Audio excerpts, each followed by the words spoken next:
Welcome to Kenton's videos. Enjoy the video. In this video, I will explain how to use a walking frame safely and effectively. First, let's ensure your frame is properly set up for you. Stand inside the frame and let your arms hang naturally. The top of the hand grips should align with your wrist crease.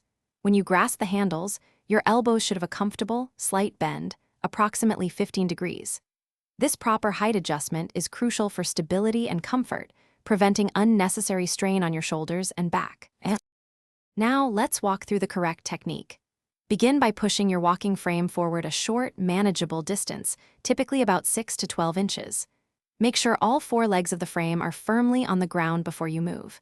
Next, step forward with your weaker leg, placing your foot between the back legs of the frame. Then, bring your stronger leg forward, stepping past your weaker leg. Maintain a steady, controlled pace, keeping your body upright and looking forward.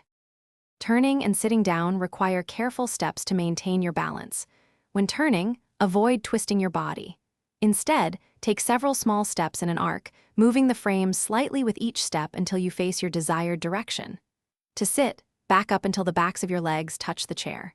Reach for the chair's armrests, not the frame, and slowly lower yourself.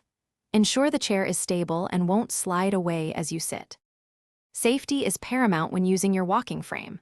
Always be aware of your surroundings, looking out for potential tripping hazards such as loose rugs, wet floors, or uneven pavement. Regularly check the rubber tips on the bottom of the frame's legs. Replace them if they show signs of wear, as worn tips can reduce stability.